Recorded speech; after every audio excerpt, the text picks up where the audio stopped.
everybody. Good morning, good afternoon, or good evening, depending on where you might be joining in the world today. My name is Meg Alexander. I am, as always, honored and excited to get to host another Power to Fly Chat and Learn virtual event. No apologies. I know I sound real rough. I promise I'm doing fine. I've got some hot water, honey, and lemon here. But just bear with me today. I'm very, very excited to get to talk to y'all and to introduce you to our amazing, amazing speakers we have coming up. So before we dive in, I just want to highlight the code of conduct right here. If this is your first Power to Fly event, this will be especially important for you. And if that's the case, then hi, welcome. We're so happy to meet you today. Now, if you are one of our frequent flyers, we see you all the time. The love is no less real, y'all. We love seeing all of those familiar names and faces in the chat. So thank you so, so much for joining us. Now, if you take a look at the slide in front of you, that'll give you a good look at what you can expect from today's event. So as we get started here, what I want to highlight for y'all is that you can participate in a number of ways. We really encourage you, if you'd like, to turn your cameras on, share your smiling, maskless faces with us safely. Now, there is no need to be Instagram perfect, y'all. Just because I got fancy and actually washed my hair a couple days ago does not mean that you cannot show up here in your messy bun or bathrobe or a three-piece suit, y'all. We don't care. We just want to meet you where you are today. Now, if you don't want to participate with your camera, that's fine. You don't have to. You are always welcome to chime in the chat. If you'd like, you can share, share yourself, your thoughts or any questions that you might have. Just make sure that, as always, when we are networking with each other or interacting with our guest speakers, that we lead from a place of kindness and respect. Now, the one thing I do want to highlight for everybody is that we are recording today's session. So what that means for all of you is you don't have to take notes. You get to sit back, relax, enjoy the conversations that I'm about to have with some amazing Autodeskers. And you don't have to worry if you miss a reference that someone makes or a resource that they list. You can always go back and check out the recording afterwards. So we are going to be posting this on our YouTube channel as well as on our website. And what's going to happen is everybody that registered, whether you're able to join us here or not, is going to get an email from Power to Fly in about 4 to 5 business days. And it's going to have a link in it to where you can rewatch this recording when we post it on our website. Now, I really recommend that you head over to our site, you check out our full archive is there. So all of the resources and chat and learns and all kinds of events that have happened from the beginning of Power to Fly through now are there, and they're free. They're resources that we want to enable you all to make the most of. So I really recommend you check those out. But let's say that Connie or Tanya or Sasha says something today that is just so like mind-blowing, paradigm shifting. You cannot wait to tell a friend or coworker or a relative. You don't have to. You can head over to our YouTube channel. Hi, YouTube. We're going to be posting this there probably by the end of today, maybe in a couple of days. And y'all can check out the recording there as well. Now, there is a small archive there of some of our favorite chat and learns. But again, the full enchilada, the big, all of the resources are available on our website. So I very much recommend you check those out. Now, the other way to participate, like I mentioned before, is to ask questions. Feel free to put them into the chat. Let us know how you're feeling. Maybe your lived experience is different than what our speakers are talking about. And if so, we want to hear from you. Now, before I introduce you to our speakers, I just want to highlight real quick that they are here today on behalf of Autodesk. Now, Autodesk has been a great company partner with Power to Fly for a while now. In fact, Autodesk was one of my clients on my list when I was part of the talent team with Power to Fly 5 years ago. So I'm very excited about this company. Really love getting to talk with Autodeskers. And I think that over the course of the conversation we're about to have, you'll understand why I have such a special place in my heart for them. Now, one thing I want to encourage you to check out, especially if anything that we talk about today piques your interest, is Autodesk's company page. Now, that's what you're looking at right now. From there on powertofly.com, you can get all kinds of great resources. You can learn more information about Autodesk. You can check out the events tab that's going to show you future events that they have planned, as well as past events that may have recordings to be shared, stuff like this. As well as the company insights tab is really great. Everyone's, the kind of meat and potatoes of this is the jobs tab. That's where everybody goes to check out and see what's available right now. But one other feature I want to highlight for you on our Autodesk's company page is this big pink button here that says follow. Now, smashing that button is going to do some great things for you, but effectively what it does is it works like telling your friend who works at Autodesk that you're interested. So let me clear that up. What it does is it allows Power to Fly to tell the Autodesk team that you are interested in working with them even before you fill out an application. So it is a really great option if you are actively job seeking, but don't see anything in Autodesk that's listed that's like perfect for you to apply right now. So a really great way to make sure that you stay on their radar. But we also keep Autodesk on your radar and take some of the weight off of you in your job search. We are going to tell you when Autodesk posts new roles, so that way you don't have to keep coming back and checking and rechecking job boards. So I very much encourage you to check that out, to utilize that follow button. It's on all of our company pages, but I very much recommend that you check out Autodesk. And I think over the next hour, you'll start to see why. Now, as we go through here, I'm very excited to introduce you to our speakers, but I just realized I didn't introduce myself, so apologies. Like I said, my name is Meg Alexander. I have been with Powerfly for 5 years. I am coming to you from Toledo, Ohio. This is land that belongs to the Fox, Kickapoo, and Potawatomi tribes in my area. And I'd love to hear from all of you. Please feel free to let us know where you're joining us from. I'm always very eager to see how far our global audience spreads. And if you know, you are also welcome to share whose land you're on. For visual descriptors, again, my name is Meg Alexander. I am a 35-year-old white female with pink and purple hair, blue glasses, and a black t-shirt. And I'm very excited to introduce you to our speakers. Now, joining us on behalf of Autodesk, first up, we have Dr. Tanya Custis. Now, Tanya has over 15 years of experience performing applied artificial intelligence research and leading AI research teams and projects at Autodesk, Thomson Reuters, eBay, and Honeywell. Now, Tanya earned a PhD in linguistics, an MS in computer science, an MA in linguistics, all from the University of Minnesota. She also has a BA in music from the University of Connecticut. Tanya, thank you so much for joining us today. Is there anything else that you would like our audience to know about you before we get started? Sure. Thanks so much. So first off, hi everybody. I'm located in Minneapolis, Minnesota. I've been at Autodesk just over 4 years, and some other sort of side careers I've had in my life that I think, I've learned a lot from, in addition to just my job career. I played competitive roller derby for 10 years, and I've also been a gigging musician for most of my grown-up life. So, I've learned a lot about teams and management and career stuff really from those things, as well as from my day job. Okay, well, that's fabulous. And I could spend 20 minutes just talking about roller derby. Did you have like an awesome roller derby name? And if so, did it have anything to do with your musical background? I did, but it did not. Ragedy Ann. Oh, I love that so much. Oh my gosh. I've never gotten the courage to join one. I bruise like a peach, but I've always thought that if I did, I desperately wanted to be Abraham Lincoln and like compete with a beard.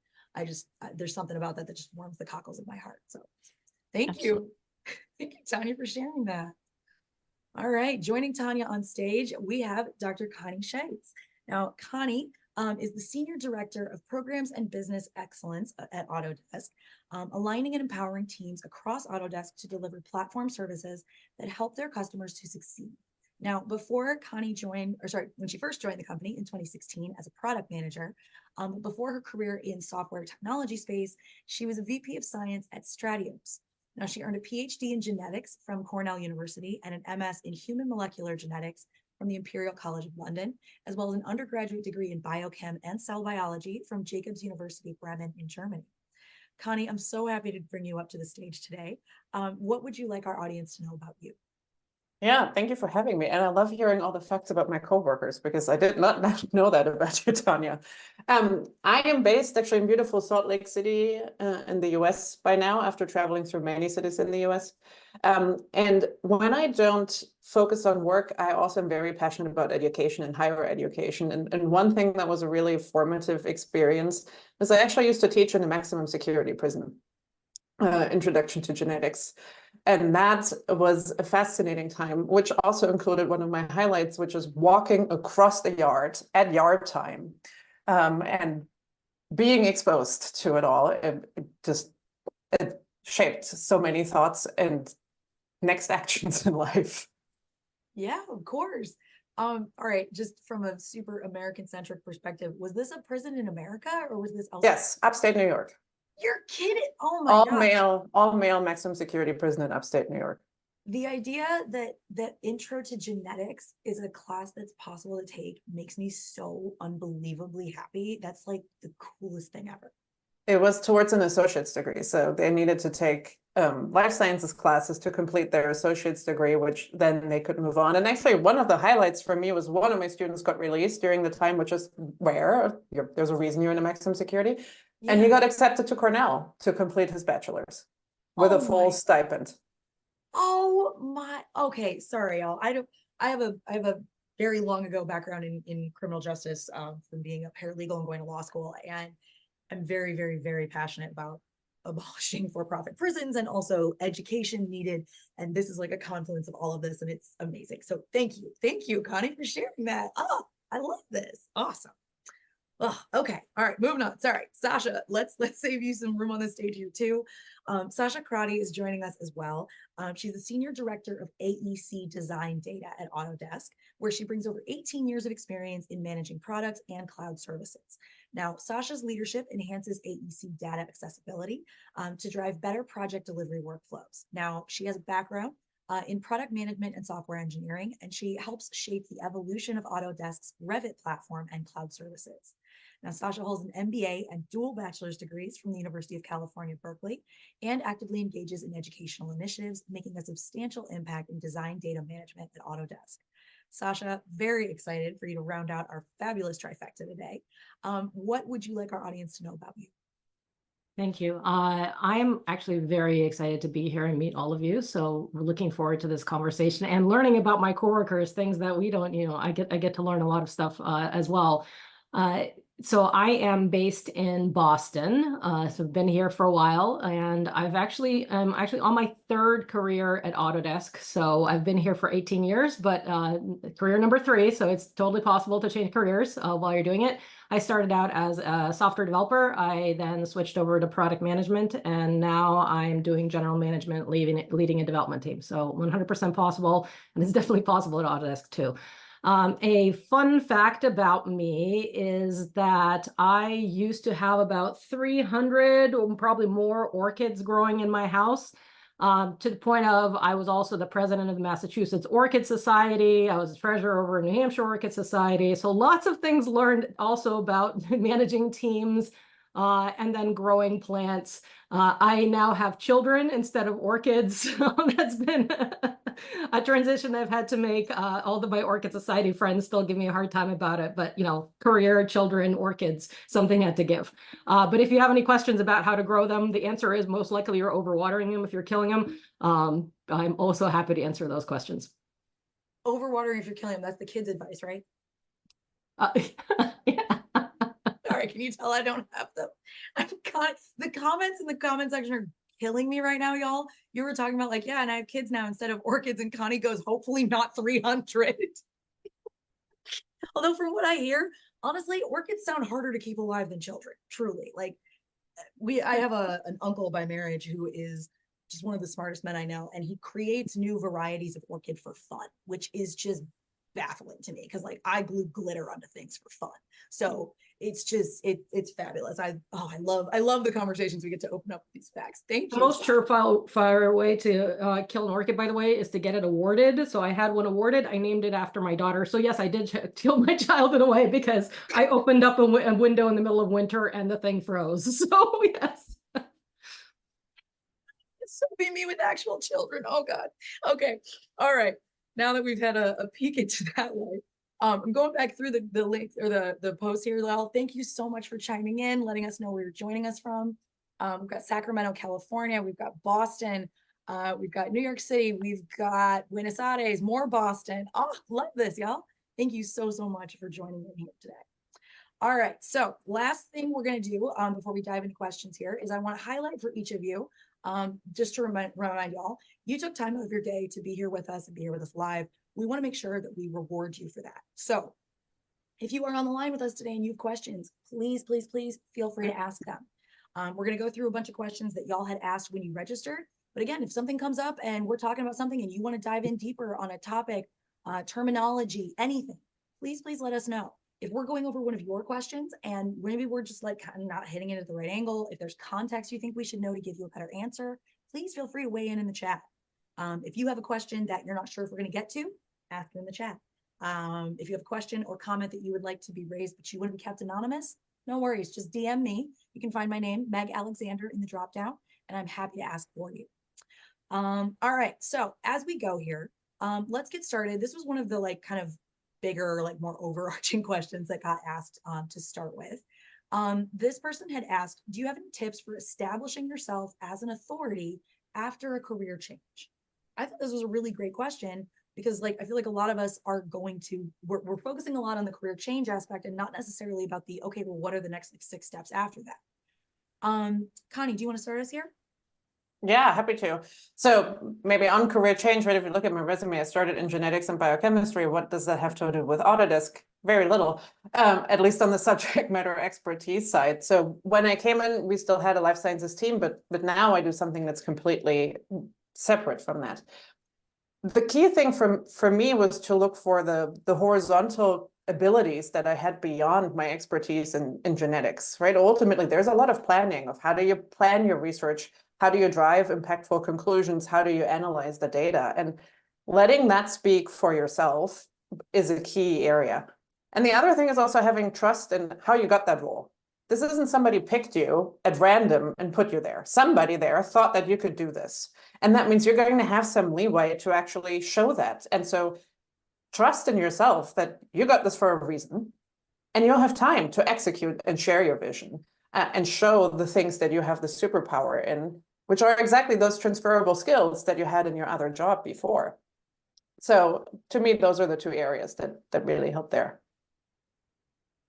Yeah, if I were to add something, I 100% agree with those. I would say the other thing is find yourself somebody who's already in that role to be your partner or mentor or whatever it is that you can kind of bounce ideas from off of. And then the other thing is that person is going to reinforce your confidence to say, yeah, you are, like, just like Connie said, you're there for a reason. And you know, here's what it is. And you kind of shine through that. I work with a coach and she's been fantastic because a lot of the time you dig into all the things you did wrong, you forget about all the things that you're doing right and why you have your job in the first place. That's a very good call out, honestly. Because I mean, think about it, right? It seems like a simple statement, right? Like nobody gets there. You don't get to these places like kind of accidentally, but it's true, right? Like nobody ever like rolled out of bed and was like, oh my gosh, I'm head of software engineering. Like this is not a thing. So, you know, you can't just roll into a work, like, you know, into an office, sit at a desk and they're like, okay, great, here's some stuff and then great title. Like you did things to get there. And I don't know about you, but my inner monologue is always, well, if I can do it, it can't really be that hard, right? Like if I figure out how to do it, it can't be that difficult. And that's, I feel like, one of the most dangerous lies we tell ourselves because everybody can't do everything. So if you can do something, that's pretty cool. You should rely on that. You should be proud. Tanya, do you agree with this as well? Yeah, absolutely. And I would say, like, I agree with Connie about the transferable skills. I also came from a very different background than what Autodesk does, and have had to sort of dig into what the domain knowledge is and things like that. But I think the other thing is like just asking questions. I mean, you know, it doesn't make you weak to ask people questions and to everybody's learning and to understand, you know, that, you know, it also makes you more approachable maybe too, to ask other people questions like, hey, I don't really understand this. Could you help me? You know, I think that's also really important, not to be afraid to, you know, make yourself a little bit vulnerable because yeah, you don't know everything, but no, I fully agree. Like that's what you're saying when you ask these questions is like, hey, I don't know this. And it feels weird and it feels like, but I should, and you know, maybe everybody else does know. And but it's like you have to be comfortable saying, I don't know, because that's not the end of the sentence, right? The end of the sentence is, I don't know, let's find out. Or I don't know yet. Like right. it's important to finish your sentences, right? Learning starts with asking questions. Yes, exactly. Okay, so let's kind of pull back and do kind of big picture on what your job career journey has been like through now. Would anyone like to share a personal story of like a failure or a setback that you feel really contributed to your career growth in the end? Sasha, do you want to go first? Sure. So for me, it was when I switched into product management, and it was a really hard transition, right? Because all of a sudden, doing a completely different job, I was actually doing more like 3 jobs at the same time. And in a way, I was drowning and I was failing to connect with my manager. And that was probably the biggest challenge is he wasn't giving me what he needed. And I don't think he recognized that. And I didn't ask for it. And I think for me, that was, in retrospect, when I was no longer reporting to this person, I highly admired him because he was so capable that I realized if I had just gone to him and said, hey, I need more from you and I need an XYZ to be successful, I probably would have accelerated into my new job so much faster. So the takeaway for me from that experience is that your manager, for the most part, has a vested interest in your success, right? So they are a huge, huge resource for you to go to. If you're not sure, just like they want you to be successful. So ask them for, who can they turn to? Not in every single question, but on the kind of the big things, they want to make sure that you succeeds because that makes them successful as well. Well, and even just in a like very myopic way, like you succeeded, you being able to do the work that they're giving you, it means less work for them. So it works on a very like lizard brain, like work smarter, not harder kind of playing field. And it really is one of those things where you do have to have that trust with your manager. You have to have that communication angle to be able to have these conversations. But it kind of goes to what we said earlier, right? Like being okay, making yourself a little bit vulnerable, being like, hey, I think I need some help here. I'm not like, let's level set. And recognizing when you need help, right? Step back and say, okay, I'm struggling. What kind of help do I need? Identify that, right? Don't go to your manager with problems. Go to your manager with proposed solutions and say, hey, I have this, like, I need this from you. They will give it to you, most likely. Honestly, I had to learn it the hard way, like, oh my God, so many times first, but like eventually I ended up asking, I think I asked a manager, I was like, hey, I'm having a really hard time doing this. Is this like a mental block thing for me? Or is this like something that should be this difficult? And she was like, no, I think you're just having a day. Why don't you like take 20 minutes and try it again? And I was like, okay, cool. Because like the task was not really that difficult. The instructions she gave me were clear, but I was just kind of, can't see the forest for the trees sometimes. And I think it was really, really helpful to be able to have that conversation and be like, hey, I'm stuck. Is this a normal place to be stuck? Or do I need to kind of like reassess something? And that was really helpful for me. Tanya, how about you? Have you had a situation like this before where you had like kind of a setback that helped you to really grow from it? Yeah, for a while I was in a job that I don't think they knew what I was supposed to be doing. And so I wasn't sure what I was supposed to be doing necessarily. I was supposed to be doing AI research. They really wanted someone to do AI research, but they didn't really have a lot of AI research to be done. And nor did I have any colleagues, nor did I have a manager who even knew really what my job was. And it was challenging, and I was younger. I was, I was confused. I was didn't really know what to do. And finally did sort of, say like, hey, what do you expect to get out of this? And I was able then it didn't end up being the best job for me, to be honest, but I was able to use that time, repurpose it a little bit to work on, learning some new things and diving into some other things that, again, maybe weren't the actual job, but since no one understood it, it was fine. But yeah, I would say, but I grew from it, from the fact that, I understood that having a job that is ill-defined is very stressful. And, and like asking for help definitely made it better. But yeah, just, learning that, having an objective is so important. And knowing that going into other jobs, sort of being able to frame that up for myself better, has been really helpful.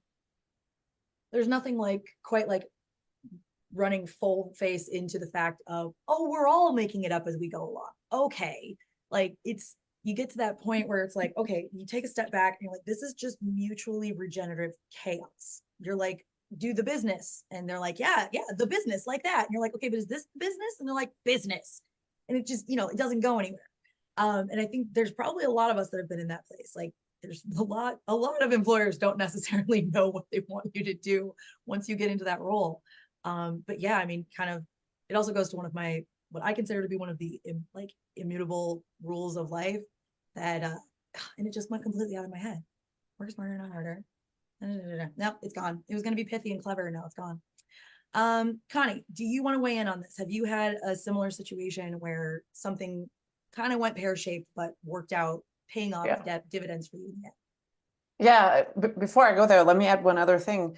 What I think is also interesting, there's a change in like, as you get more experience to how much of your own job do you define? Like the first couple of jobs, like, of course, you need a lot of guidance. Like you're going to struggle if you don't even know what the space is. But as you gain more experience or seniority, whichever way you want to put it, there's absolutely an expectation of defining your own job. And that's the thing that's cool, right? Because even in what I do in a day-to-day, I don't want to keep doing the same thing, even if I switch jobs. I want to take these experiences and shape something new, and I want to have that space. So I feel like there's a pivot in that moment where it feels like maybe still stressful, but a positive stress versus early on, it's a negative stress. So that's, watch out for that change also. And that was something that I had to watch out for. When did I feel like, well, I wanted that? Like, don't box me in. Nobody puts Connie in a corner. I don't know who's. No, they don't. No, I think you made a really good point. Yeah, that there is like a certain level you get to where it's like you have a lot more agency. Doesn't quite seem like the right word, but kind of like you have a little bit more of a say in like where you want your career to go, or some of maybe the nuances of the job and what you could be doing with that. So I think that's a really great way to look at it. Oh, and I just remembered what I was going to say, Tanya, is the immutable rules of whatever is that bad experiences make for good stories. And so at least if you are, I mean, I've had a lot of stuff like this in my past as well. And if nothing else, it's taught me, okay, I don't want to do that again, or that's not the kind of boss I want to be, or, whatever. So I very much appreciate the kind of the pivot that y'all are able to put on these. All right, let's talk about, Connie, I want to go back to what you were talking about transferable skills. And let's talk about what some of the ways that we can utilize those transferable skills as we're kind of like rebranding ourselves to move into a new career space. What do you think are some of the high points to think of here? You want me to start? Yeah. Okay. We'll go to you and then we'll go to Tanya next. Yeah, I mean, I think there's so many things we just naturally do, right? For example, managing our stakeholders, talking to other people around the company and being open to feedback and incorporating that into our ideas, looking for patterns and understanding them and understanding the needs. That is the same whether I try to make a drug to combat a disease or whether I build a house, right? I need to understand who this is for, what they're trying to do with it, and I need to work with everyone around. The reason that we're connecting in organizations is to try to accomplish more than by our individual selves. Like I could never invent a drug by myself. I could never build a house by myself. So I got to connect with people who can do it. The same thing is true in software development. So all these skills that bring people together, that listen, that transcends your subject matter expertise in genetics or architecture or AI research, because without that, you're just going to be stuck by yourself. Very true. Tanya, how do you feel? I mean, I couldn't agree more. I think I get asked a lot, like, how are music and linguistics and computer science connected, and honestly, I feel like I'm using the same skills in all of them, right? They're like pattern matching, like other things. But from a career standpoint, it's all about the people. And it's about, like, I like to say, like, everything I learned about managing people and working with people, I learned in roller derby. You're a team, right? And like some people are good at some things and other people are good at other things. And it's a puzzle, right? How do you maximize those things, right? How do you bring out the best in everybody so like the whole is greater than the sum of its parts? And so really, yeah, it's the people, and it's figuring out, how do you talk to this person? Maybe it's different than talking to that person. And honestly, like empathy. I've been in work situations where people were not very empathetic, but in my own experience, like treating people how you want to be treated really, really, really goes a long way. I don't know about you, but there's just something so delicious about being saccharinely sweet and nice to someone who is intent on being a jerk, because they just don't know what to do with it. They just don't. And it's fabulous because then you can be like, well, you want to be a pill, but we're going to be friends. Don't worry, I'll win you over. It's fine. We can work together. This is going to be great. And it really is like, honestly, communication is one of those skills that people very, very, very much malign as a soft skill. They discredit it. They don't take it as importantly as it is. If you can know how to listen to people and communicate clearly what you are trying to say to them, you can write your own ticket. Truly, there are so many rooms that are open to you if you recognize that communication is not a soft skill, it is a core skill. You have to have it. And it's a lot easier than most people think. You just got to keep trying at it and keep chipping away, because we're not really taught very well how to communicate, at least in my experience in America. So yeah, could not second any of this hard enough. Sasha, how do you feel? Are you also in the same boat? Oh yeah, absolutely. I think the other thing I would add to this is that the key to switching, at least in my opinion, the key to switching careers is identifying what is the thing that makes you that unique person. What it is, your musical experience or whatever it is. What is your niche? Like why are you the person like that? This is the perfect job for me because X, Y, Z. And sometimes when you say, I want this job, and you realize you're missing something, right? You're at core. In my case, I had an architecture degree and a computer science degree. And so, yeah, development, great. And, working in architectural software, that works. But now I need product management. So I said, okay, well, the thing I'm missing here is business. So that's when I went to get my MBA. And I said, and all of a sudden people really started looking at me differently. Like, the business people who never talked to me before because you're just a developer, right? All of a sudden they're like, oh, you're getting an MBA. So are you studying these things? And it was amazing, the transformation, because I didn't change. I knew a little bit more knowledge, but that was a really big thing where they realized, okay, well, now you have all these other skills and maybe I'm not the best at business, but at least I'm good enough to be like considered for the job. And I think something like that, or even learning on the job. I think Tanya mentioned this earlier. You kind of learn, you grow, experiment, learn something new enough to get you to the place that you want to be in. Yeah. And there's another point on this is also knowing what your audience is looking for, right? Even if the MBA maybe actually didn't give you any new skills, also possible, but understanding that the audience looks for the MBA as a sign of those skills, that can be it. And they may look for something else, but finding out what that is and then acting on it, that is so powerful. Wow. And I mean, it really just goes to show that like it matters how you portray yourself in the office and like, the kind of impression you're trying to give. But even more so when you're authentic about that and you're like, hey, yeah, this is something that I find cool, or this is something that sets me apart from everybody else, but it's something special about me. When we are open and we share those things, that's when we have real connections between people. And that's when we are really utilizing those connections the best. Because you're not just thinking in terms of, okay, great, there's Sasha, she's from the product team. And okay, great, there's Tanya, and she's from this team. All of a sudden you're like, wait, but Sasha's getting an MBA. I wonder if she has a different take on this. And maybe I wonder if like she could connect with Connie about that, because like Connie used to run Clown College, and Clown College is basically like MBA school. And so blah, blah, blah, blah, blah. As you can tell, I know a lot about what I'm talking about. But like, it's when we start making those connections and seeing people as people and not just, the robot in the cubicle next to me, it really does change how not only how companies are run, but how these products happen, how changes happen in the world. All right, we're gonna keep moving through. If y'all have questions, please feel free to keep sending them in, and I'll keep my eye on the chat. All right, Tanya, I want to go to you first on this one. Do you think that remote work has become more attractive for good talent, or do you think the return to work campaign might deter more remote opportunities from appearing? I know that this isn't what y'all are doing at Autodesk, but let's kind of tackle that. Yeah, so for what my team, so most people who do AI research are fairly introverted. And so my team is 13 people. We're in 8 different locations. Okay. So to me, finding the best talent, no matter where they are, really outweighs any sort of like, you must be at an office or in a place that it's just absolutely not a factor. Certainly I'm sure there are some jobs that does matter. I'm doing a lot of hiring though. And I will say there are a lot of younger people who are very interested in working in an office. And so having that option is great.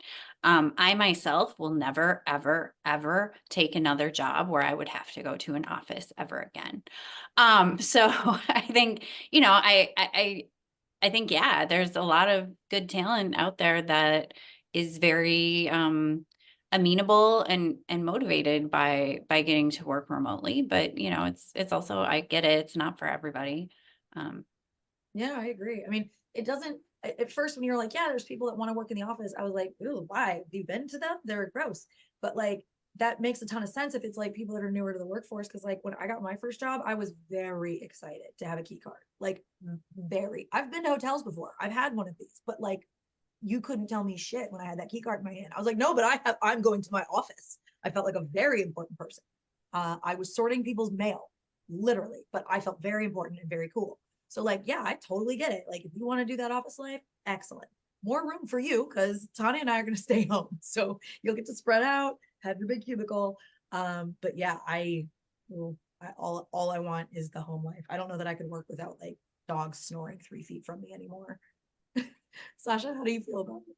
Oh, you know, it's funny. If I'm actually probably, I love the office. I love being there, but yet you see, I'm sitting in my house, right? Why? Because the commute is like unbearable, like 45 minutes to get somewhere. That's impossible, right? So, now every time I go into the office, I miss it, right? I miss the interaction and I miss just running into people and, I do that. So we actually are, you know, with Autodesk, even though we're primarily, you know, hybrid first, we are encouraging people to, you know, once a month or whatever, once every couple of weeks to come in because you get a little bit of that interaction because you really, the thing that you miss out, right, with when you're at home is you have to consciously schedule a meeting. You're not going to have that run-in hallway conversation. And I think that's the thing that's probably is missing. And it really does, I do feel it. That said, I think it's wonderful because we do get to save all that time that we previously were waiting, you know, wasting on commute and focus on the things that we need to do. So, if there, you know, ideally there's some sort of balance, and the opportunity for those who do feel like the office is the right thing that we're able to accommodate that. I'm not moving closer to the office just to do it. So. Yeah, same. Connie, how about you? Yeah. So I, during the pandemic, moved to Salt Lake. I was in the Bay Area for over 10 years. It was great, but also the Bay Area is overrated a little bit. And I wanted to explore other areas in the US. There's definitely a scenario where I moved back to Europe. So I'm like, let's take it all in. Amazing that Autodesk gave me that opportunity. There's no need for me to move back. We do have offsites where we connect, exactly to Sasha's point. I so miss the office, Sasha. But I still love what I did there. But what was interesting in Salt Lake or towards the end of the pandemic, Amazon made the decision to pull their employees back. And they said to all their Salt Lake employees, and they had acquired a company here, you now have to move to Seattle or you're out. That was a rough message in the area. And so many folks decided to find remote opportunities and not move to Seattle. They didn't want to move to Seattle. It's a very different vibe. Very expensive. It's not like you're saying like move to Ohio. Like, come on. They do get an adjusted salary, but it doesn't make up for, I mean, you have to uproot your family and all the things. It's Yeah. not worth it. No. And so I saw that very disruptive to lives. I think that every company needs to make their own decisions on that. It's definitely not something that we would do. And I really, really appreciate that, right? In that moment when that news came out, I was like, I am lucky. Yes. Larissa's chiming in the chat saying no salary is worth moving to Seattle. Yeah. No, I will say, like, and I regularly tell this people, you know, interviewing people or trying to hiring and things like that. Of all things, Autodesk cares about its people, right? How often do you hear people, you know, you regularly Autodesk run into people who've been here 10, 15, 20 years. You don't hear that nowadays in software. And that is primarily because the company really tries to think about what is right for the workforce, and figure out how to, you know, how to really support us as people. So that's why I'm here for 18 years. So I love it. Love to hear it. All right, let's talk kind of in the future. Obviously, nobody has a crystal ball, but the biggest topic that we've been talking about for probably the last 4 months-ish has been AI. So let's talk about what the future looks like at Autodesk and how or if AI is being like kind of factored in here. Connie, you're doing a lot of nodding. Do you want to start? Actually, I have Tanya start on that. Let's All right, start with Tanya, the go. expertise. All right. Sorry, Yeah. Supriya's in the comment going, sorry, what's that? What's AI? So, artificial intelligence. Yeah. So, I mean, I have been doing AI research for the last over 15 years. It's only in the last year though that anybody's really cared or taken any notice. So I will say, you know, that's been an interesting change, but you know, as we go, the definition of AI really changes and has changed, right? So things that 10 years ago people thought were AI, like automatic speech recognition, stuff like that, now it's just software. Okay. And we're going to keep seeing that, right? So when you see like Star Trek or whatever, you know, you're like, ooh, AI, like, but mostly because it's stuff we can't actually do very well yet. But the minute we can do it well, everybody's like, oh yeah, it's just software. And yeah, so Autodesk is a software company. So absolutely, are we using machine learning? Are we, you know, my team's whole job is to research, like to do fundamental research to improve the state of the art in AI, right? So yes, we're absolutely invested in AI. We're moving forward. We're doing a lot of very cool things. But you know, increasingly any software is going to have more and more machine learning, AI kinds of things in it. And, you know, and you'll probably increasingly be less impressed by it as you use it more and more, or really too, like the best AI features and software are things you don't even notice because they're so intuitive, right? That you just use it and you're happy and you move on, right? You only notice like on your predictive texting when it gives you like a really stupid suggestion, you're like, oh, the computer is so dumb. But 99% of the time, it's probably giving you a good suggestion and you just take it and you don't like give it credit for being good at it. You just move on, right? So yeah, absolutely. I mean, we're very invested. We're working, my team especially working very hard on it. But yeah, it's software. Well, and I think that's an important thing to point out, like you did, is that like, yeah, we're talking about AI, artificial intelligence, but we have yet to create true artificial intelligence. So as we're saying this, we're talking about AI and it's really like a pale imitation of what we're trying to get to. So I think that also kind of helps to break it down when people are like, well, but the machines are going to take our jobs. It's like, no, that's not how this works. It's like saying a toaster is going to take your job because you're not just roasting bread over a fire anymore. Like that's not how this works. And a lot of those claims are very or the fear, right? People are afraid of what they don't understand, but a lot of the, you know, that sells papers or, you know, magazines, whatever you're trying to sell, like to talk about how it's going to take over. Like I can assure you that computers are really quite stupid and that's job security for me, which I really enjoy. But you know, like also look at people. Not all people are generally intelligent. I mean, so, you know, we're a long ways from like robot overlords or anything. But nonetheless, it's a powerful tool. It's something that can help, you know, our customers. It's something that can help everybody. And, you know, finding the ways to implement it correctly, I think, you know, is what's really part of what's interesting about my job and about software in general. I love that. Supriya chimed in the chat saying Tanya's point makes so much sense. It gets integrated into what we do, just like other technology.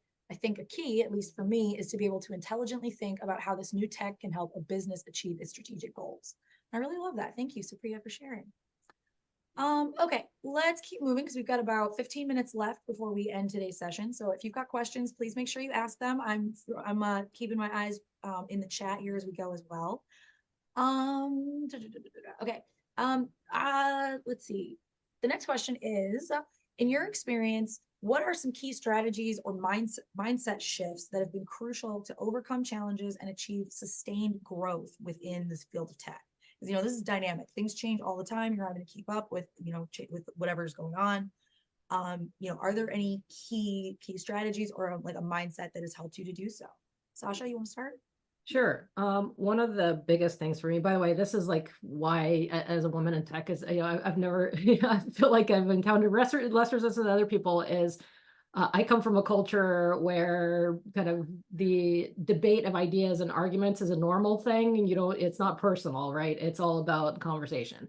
So a lot of the time, what happens is you might have a brilliant idea and it might be truly brilliant, but the other person across from you may not understand it or not appreciate in that moment. It's not the right time for that idea. And what happens is they kind of shut you down because it's not right now. And that is the moment you have to realize you have to ask, why are they saying no to you? Is it because it's truly a bad idea? Which, you know, yes, we all have bad ideas too, right?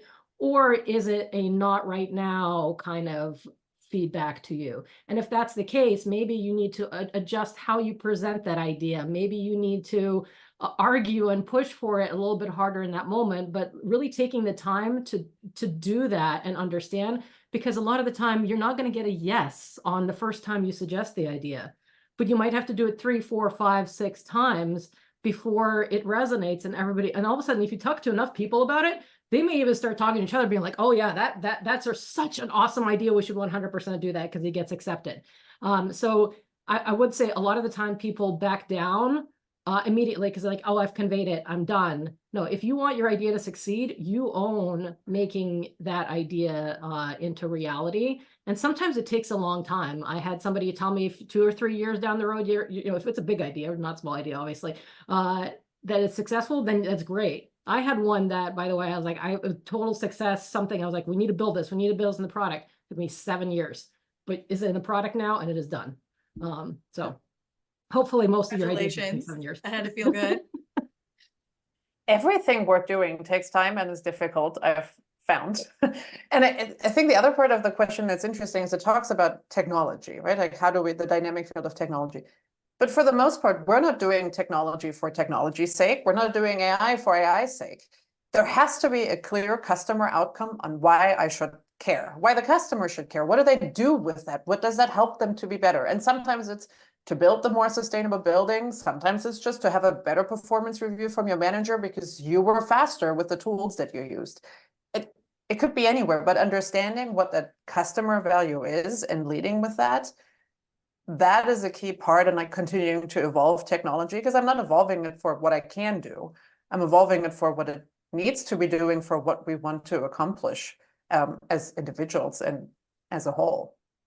So I think that's what actually evolves technology. And then you have the challenge sometimes that people want a faster horse, but you want to offer a car. So how do you bridge that gap? And that also is sometimes the challenge, Sasha, that you mentioned of like 7 years, right? Like often that's a symptom of, yeah, that really was a car and not just a faster horse. Yeah. And I mean, I would echo, I say a lot like that AI is a how, it's not a what. And you can apply that to all technology, right? It's not what we're doing. What we're doing is solving problems or making a cool, better car or whatever, right? But like how is, you know, yeah, we're using different technologies or maybe learning new techniques. We're doing, you know, we're always learning, great. But I will say that that mind shift of treating technology as a how, I think, and especially if you're intimidated by technology or AI or whatever, like it seems technical, it seems hard.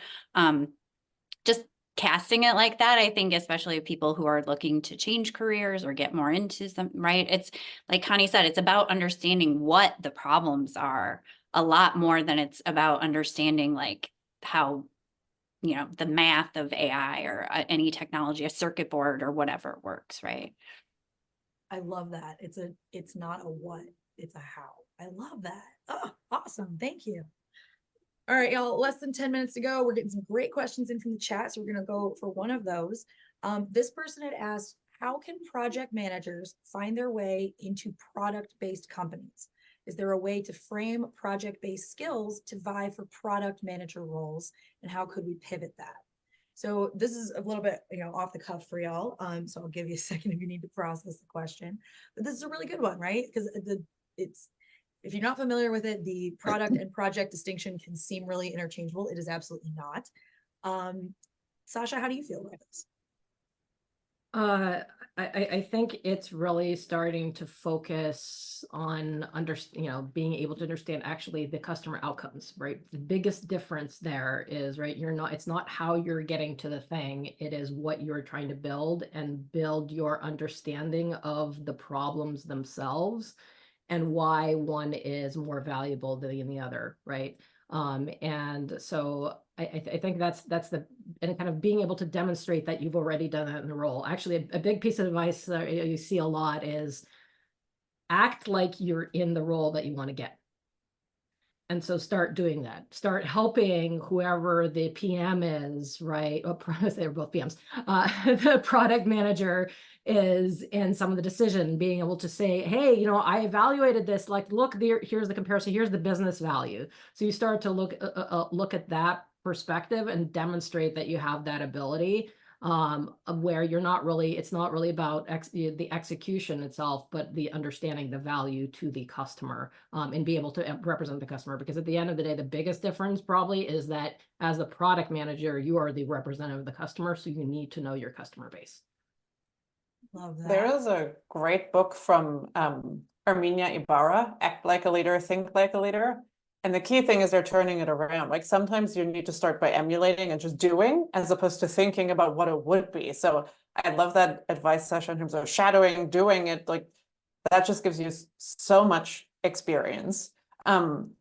But in addition to pivoting to product management by yourself, there are also project and program management roles in tech companies. In fact, I have a larger team that does horizontal program management. And program management, I would say, is like the larger sibling of project. They're just larger, more complex, more stakeholders, more things involved. They also all keep customer goals front and center.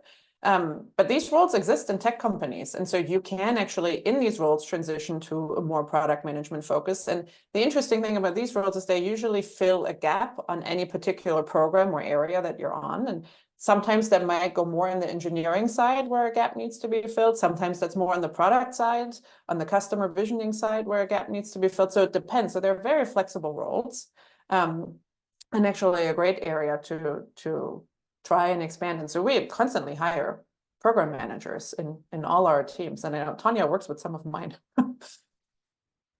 Excellent. Thank you all for weighing in here. All right, we got one more question before we kind of start winding things down and talk a little bit more about Autodesk. This is another one from the chat here. This person says, Autodesk has a fantastic reputation in terms of culture, performance, and responsibility, all of which are important to me. Yet I recognize that most leaders at Autodesk, like yourselves, have technical or scientific backgrounds. If I don't have that technical or scientific background, what do you suggest I need to do to position myself effectively? The roles that they're talking about are for strategy, execution, transformation, or operations leadership roles at Autodesk. But let's talk about it. Like, what do Autodeskers that come to the table without a scientific or tech background, what does that look like for them? Sasha, you want to go? Yeah, sure. So I think the thing that I would say is you may not have the technical background, and you have to, there is a certain aspect of you have to understand the industry and you have to learn it, right? But you can do that on the job. But I think the unique experience that you bring is your experience of doing these things at other companies. And if anything, I will say Autodesk is very open to bringing in new experiences and new ways of doing things. We are constantly, as a company, adapting, because we realize that if we don't change ourselves, then we're not going to be existing in 10, 15, 20, however many years. So what we're always looking for new ideas. So basically you have to really identify what are the new ideas that you can bring to Autodesk that are unique and truly transformational, that help lead these efforts, that will, that will kind of augment what we do, right? A lot of actually our hiring process is thinking about what does this person augment this team and what are the unique skills that they build. And so you just have to be able to present those and say, again, and to my earlier comment around niche, like what are the things that make you unique, why you think you could really bring to Autodesk? And I think Autodesk will appreciate that. This is a mindset shift that we talk about a lot when it comes to hiring teams, especially if the company or team has not had like diversity focused hiring goals. Like let's make sure that our room reflects the company or reflects the client base or whatever. And it's one of those things we talk about, trying to get companies to understand you're not looking for somebody who's a culture fit, you're looking for someone who's a culture add. And so kind of flipping that script and realizing that, like, yeah, Autodesk is full of some amazing, super like smart, super talented people. And yeah, a bunch of them have science and technical backgrounds, but they've all been working on this project and they don't have the solution to the problem that they have in front of them. And you're not going to get the solution if you keep throwing the same tools at the problem. So you need something new. And maybe that's you. Maybe you don't have the technical background, but you're like, you know what I do have? Oh my God, decades of experience as a cat rancher. And that's going to make this so much easier because I'm good at herding cats. And that's basically what project management is. This will be fine, blah, blah, blah. So really, like, it's very easy to look at everybody else in the room or everybody else you think is in the room and say, like, here's why I don't match them. Here's what I don't have. Look at the extras. look at the add-ons, look at the things that you are bringing to the table that nobody else in that room has. And isn't that amazing that you can bring that to that table? So I love all of this. Okay. Well, and don't be Let's- afraid of a no, right? Like, Yeah. Oh, yeah. Thank ultimately, you. it's a culture add, but it's also an interview both ways, right? I have something that I need, and I may not even have envisioned you and the skills that you can bring. So don't just apply if you have a full Venn diagram. Apply when you have half one. But a no doesn't mean that you aren't great. It just means for the needs that we currently have, this is not a fit. And I may love you for other roles in the company and recommend you to other places, but for this thing that currently needs to be shaped, that wasn't a fit. But it's always worth trying, because you learn something about yourself, you learn something about the company, and you gain experience. So it's not, don't take it personally. No, totally agree. Yeah. I mean, like, no is an answer. And even though it might not be the answer that you wanted, you still then know something more than you did before. Because if you don't ask the question, you're never going to know what the answer is. All right. In the last 3 minutes we have, I want to talk to the Autodesk team a little bit more about the company. Connie, I'm going to go to you for this question. Sasha, you're going to have the second one, and Tanya, I'm going to you third. So we're going to try and treat it like popcorn around here. Connie, what is your favorite part about working at Autodesk? It's the connection that we have to outcomes that we all care about as humans. Making more efficient buildings, making, for example, computers with more sustainable materials. It's not just a software company for software's sake. It actually changes what we do for the world, and our customers do that for us, right? And they rely on us for making better tools for them. That's what I find super unique, in addition to all the good stuff of great people. But that's hard to get somewhere else. Absolutely love it. All right, Sasha, I'm going to you next. How would you describe the culture at Autodesk if you could only use one word to do so? This is a really hard one to pick, because actually we have a bunch of cultural values and they're all really, really, really good. I'm biased towards this one, so I'm going to go with pragmatic, actually. And part of that is, it's like by the way, we have like inclusive and all those things. The reason I choose pragmatic is because I think we evaluate the world and we try to set back and say, okay, what is achievable in all these other areas, and what do we want to strive for? And we target that and we go for it. And I think that at the end of the day makes us a stronger company. It means that in everything, like, we are so stable in many ways because we look at all the things that we want to achieve and we really go for them when we say we want to. Very cool. All right, Tanya, I'm going to you for my last question here. I want to know, what is your top tip for someone who's interviewing, and is this Autodesk specific or just in general? I would say in general, but probably to just bring your authentic self to your interview, right? And a lot of things that we've already talked about, right? Like, what is your value add? Like, if I'm interviewing somebody, I'm not really assessing their technical competency, right? Like I assume that they are qualified for the role. Like, we'd have other interviews for that, right? So, but like, what are you bringing? What, do you want to work with this person, right? And also what Connie said, like, you're interviewing us too. You're interviewing the employer just as much as the employer is interviewing you. I think one thing I didn't realize until I was in that position was like how much that person wants to hire you. Like, they really do want to hire you. And so, like, understanding that it's a two-way conversation, not just a one-way conversation, I think is the biggest thing. I like that a lot. All right, that's going to bring us to the end of time today, but I just want to say a huge thank you, Sasha, Tanya, and Connie. Thank you all so much for taking time out of your day to be here with us today. The prep that goes into this is very obvious. Y'all worked really hard to bring us some great information. So thank you so much. I really hope that we'll get to do this again soon. Thank all you. right, y'all. Thank and you. to our, sorry. Thank you. To our audience members, obviously, I'm so thankful that y'all came here today.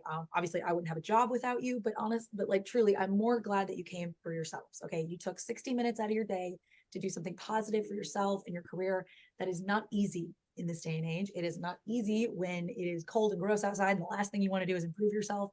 But truly, y'all, future you will thank you for doing stuff like this for yourself. So thank you so much for taking time to spend with Power to Fly and Autodesk. We know you have a ton of opportunities when it comes to things like this, so we are always grateful that you chose to spend time with us. If this was your first Power to Fly event, I sincerely hope it will not be your last. If this was your 500th, we cannot wait to see you join us on other events in the future. Have a safe, happy, healthy rest of your day, week, and weekend, and we cannot wait to see you back here soon. Bye, everybody.